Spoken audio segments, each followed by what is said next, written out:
Hey guys, welcome back to my channel. If you're new here, my name is Beth. I am a 37-year-old attorney living in the DC area with my husband. And for today's video, I am going to be doing a bit of a get ready with me for my Halloween costume this year. So today is Saturday. As I'm filming this, we're going out to like an afternoon pub crawl with some friends, and that means I have, let's say, 45 minutes to get ready. So this is going to be a challenge for me in terms of filming, because you know how I like to talk, and also to get the makeup applied. So for this year's costume, I'm going as Elizabeth Holmes, the founder of Theranos.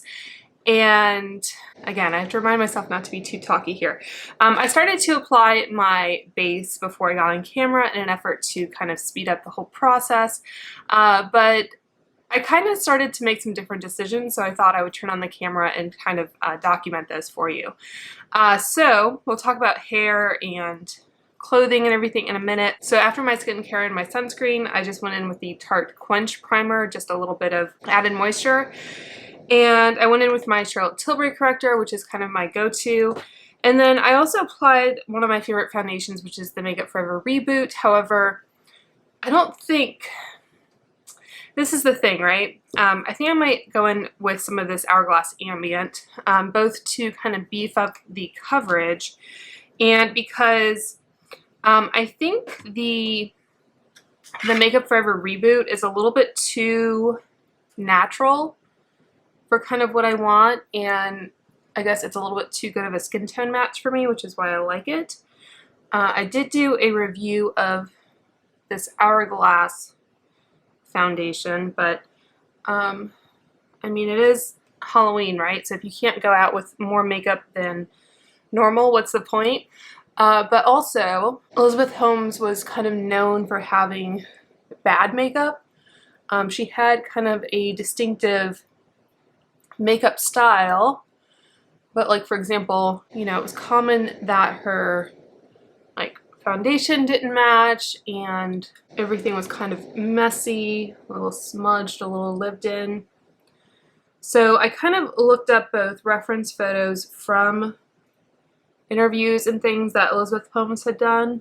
This does have the added benefit of being a long-wearing foundation, but it is too light for me, I think. I'm wearing a turtleneck, obviously, in the style of Elizabeth Holmes, so that does kind of help camouflage some of that, but I want like the other makeup I'm wearing to really kind of stand out and stark contrast. But yeah, as I was mentioning, the inspiration was both, I just have to like get into my nose growth here. The inspiration was actual photos of Elizabeth Holmes, and then also I read interviews of the makeup artist of The Dropout, and she was kind of talking about what they did. And she was saying that she was a little concerned that people would think she wasn't a very good makeup artist because she was like intentionally doing bad makeup, kind of. I have a similar kind of, I guess, issue in that, you know, you always want your makeup to look the best. And I think among my friends, I'm known as being the one who's into like makeup and skincare. So I don't want to disappoint, but by the same token, like I'm trying to become a character, right? So going in with the Kosas Airbrow, this is something I would normally do. This is kind of giving me flashbacks to the Becoming Khaki video I did, where in that video I was trying to mimic someone's makeup style. Okay, so using the Hourglass concealer in Birch, I just have the mini size, which is also a very, I think, bright shade for me.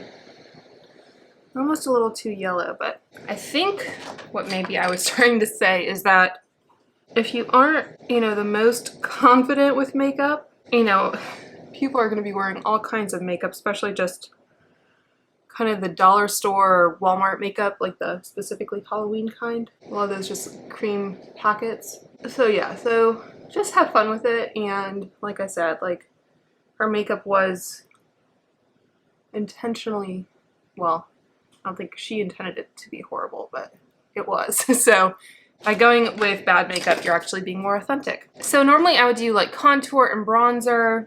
I think I might forego that, again, in the interest of being accurate, because it didn't look like she wore a lot. I'm just gonna set a few things, again, kind of going with the fine line between, it's okay if it looks a little bad, but I still want it to look, you know, okay for me. And I'm not trying to do like, I don't know, like Harley Quinn makeup, like the Marvel character, where people might be a little bit more familiar. All right, so just setting with the Charlotte Tilbury powder, and we'll call it there. So, and I also wanted to mention that this costume idea kind of came about because obviously she's been in the news with the trial and everything, and the Hulu show Dropout was earlier this year. So that kind of definitely piqued my interest, and I don't know, I found the whole story kind of fascinating. I'm not a huge like true crime person normally, but I don't know, I just found it to be a kind of fascinating story, like a lot of people, I think. In my iced coffee. Don't have any green juice.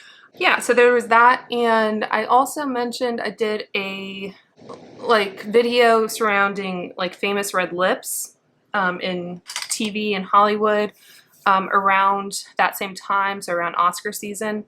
And I do have the exact red, or one of them anyway, that the makeup artist used on Amanda. I had that, and I had this turtleneck. It's about 10 years old. So I dug it out of my closet. I'm actually not a huge turtleneck fan. I think I just kind of run a little hot normally. I'm using this, what is this called? Luminous Flush Blush from Hourglass on a Refer number 5, because it looks like she had kind of just a bright pink blush on. Again, at least in some of the interviews and such that I saw. I think the makeup artist again said that in some scenes like she wasn't wearing any kind of blush because they wanted her to look kind of really sallow and tired.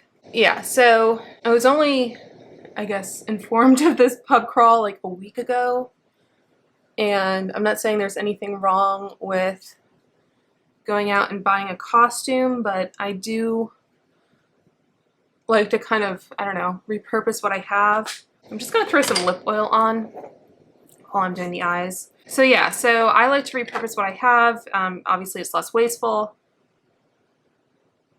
I think most Halloween costumes that you buy as a set are kind of intended to be single use. Like they're obviously not made very well. Yeah, so obviously you're saving money and it's kinder to the planet. I did a video with the ColourPop collection, and by the way, I do have the Empowered. I feel like this is an appropriate palette to use for this look. I just got this today actually in my Sephora order, so we'll see how this looks. So it looks like all the shadows are kind of intact. So this has like a black cream shade, which I think will work for like the notoriously bad eyeliner that she would wear. So I'm gonna let's start off with Big Dreams. Let's make this kind of a thematic approach. You know how I love that. So going in with the Sonia G Classic Crease, and let's see. So I just want to add a little bit of definition in the crease. Like most of the work here is going to be with the lash line, but I don't know, wanted to add something else.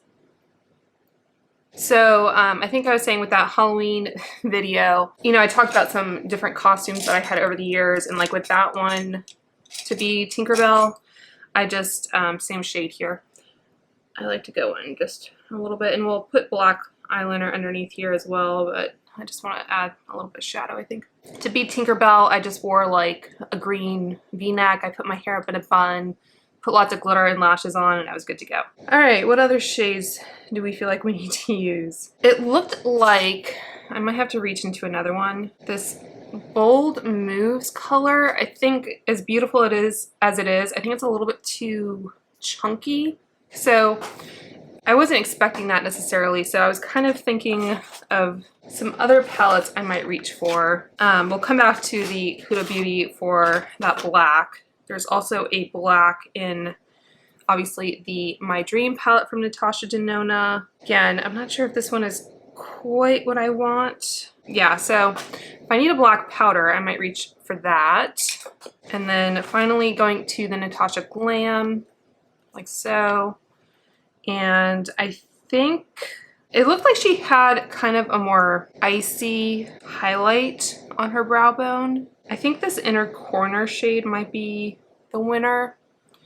It's still, I don't know, maybe a little bit too good of a shade, but I'm just gonna take this really small Angie BK Beauty A504 brush and take that and, I don't know, just try to add kind of a frosty highlight. And maybe just put that over the lid as well. I could probably, I don't know, just use some kind of highlight that maybe had less underlying substance to it. It was a little hard to see her with her eyes closed. And this, I think, would be also just a good shade or a good palette to use kind of for the complete eye look, because that lash line shade, I mean, it's really a dark brown, but I don't know. With a black eyeliner, you could probably get away with it. I feel like this is one of those few instances where I want a black eyeliner. Okay, I think that's good for kind of a base look. So let's go back to the Huda palette. So taking a, what is it, Rephr number 3 brush and going into Purpose. Again, this is probably not possibly the approach I would take, but okay, I think we're starting to kind of build it up, but I think really I just need a black eyeliner. And she does have kind of hooded eyes as well. So when her eyes are kind of open, you don't really see much of the actual eyelid.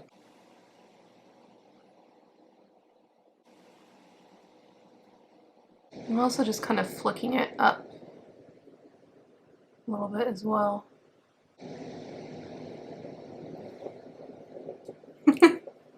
So I feel like I have a lot of kind of unfinished thoughts because I'm trying to do this while still doing my makeup.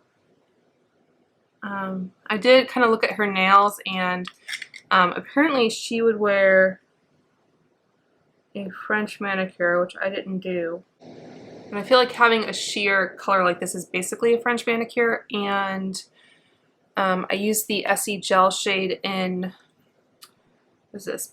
I think it's Ballet Slippers. Yeah. Which apparently was a favorite of the late Queen Elizabeth as well. Not necessarily the gel, but... And I think I also wanted to mention while I'm kind of ruminating here, is that unlike the khaki video where I was doing my best to make her techniques work for me and to achieve like a good look, I've talked about how that's not necessarily the goal here. With khaki, like, I do admire her, and I've never met her, but from what I can tell, she's a lovely human being. I think, like, over the years, people have gotten in trouble for portraying certain historical figures, we'll say. And I'm not defending that, but I think, I mean, choosing who to dress up as is an interesting endeavor. I mean, obviously there's all kinds of different costumes. Some are more conceptual, some are kind of more, I guess, generic, like a firefighter, etc. I don't know, I was thinking that Halloween costumes, I'm just using my standard Clinique bottom lash. I don't even know if she wore mascara on her bottom lashes, but, and she probably didn't curl hers either, but I just like to give mine a little bit of a curl. Yeah, people wear either, you know, it's both heroes and villains, kind of. Apparently her mascara was also kind of clumpy. So this is my favorite mascara, so it's not going to be horribly clumpy because otherwise it wouldn't be my favorite, but I'll try to kind of make it super voluminous here. Yeah, so what I was gonna get, people dress up as both heroes and villains, and it can be kind of fun to portray a villain. You know, it's like, I guess, one of the few times of year where you can pretend in that way and just, I don't know, have fun with it. I'm not saying that there aren't people or historical figures that are kind of, you know, it would be in bad taste probably, but some of the most classic Halloween costumes, like vampires, I mean, I know as a culture we're kind of fascinated with that, I don't know, mythical creature, but really when it comes down to it, what they do is they go out and kill people. And as far as like crimes against humanity, someone who defrauded investors is not like the worst human being probably on the planet, but still someone who wrongfully took people's money. So I don't know. Like I said, I find Elizabeth Holmes to be kind of a fascinating creature, but I'm not saying I want to actually be her, if that makes sense. Okay, I think, let's see how I look. I mean, with my eyes open, I think you kind of get the effect, right? Let's see how it looks with the lip. So obviously there will be drinks involved. She said, the makeup artist said that they specifically use this one, this formula. Obviously Amanda is a, like, I guess spokesmodel, or at least was, for Lancome. And I think I said in that initial video that I didn't use a lip liner because I wanted the color to speak for itself. This has a very kind of, I don't know, unique applicator. It's supposed to be kind of very precise.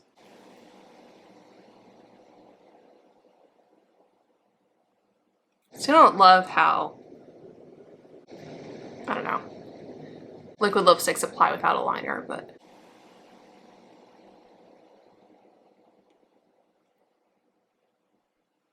So I'm just trying to use whatever is left on this just to kind of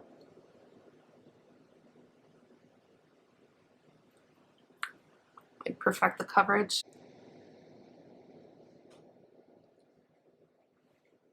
Okay, so I think that's a good place for the makeup, at least, you know, given the time. So I did blow dry my naturally wavy hair straight. So she did part her hair on the right. And just quickly to tell you what I did with my hair. So I always use the way leave-in once I take my hair out of like a turby twist, comb it through. And then I used both the Color Wow Extra Large Bombshell Volumizer and the Christophe Robin Instant Volumizing Leave-In Mist. I think that was it as far as before I sat down. So I'm going to spray in some of this Orbe Dry Texturizing Mist because, like, my hair is not quite as blonde as Elizabeth Holmes, and I think because, you know, she went pretty blonde with it and, you know, probably wasn't thinking about how best to take care of it, it was kind of a mess, dried and damaged and whatever. So I want to try to replicate that, and I could leave it down, but I think that's just gonna like annoy me, and I'm gonna be hot enough with this turtleneck. Yeah, not a huge turtleneck person. I mean, this one is one of the few that I think because it's super lightweight, it, you know, works. And I think I will be wearing a jacket as well. It's about low 60s. So I'm just gonna kind of put back into a loose bun, like the nape of the neck. Kind of like I think she's doing. I don't have any bangs, but I can maybe pull out some pieces. I thought I might have to get a flat iron out, but I think it looks straight enough. And I'm using these little guys. I don't know if you can see. They work pretty well even on my kind of thicker hair and much better than just normal bobby pins.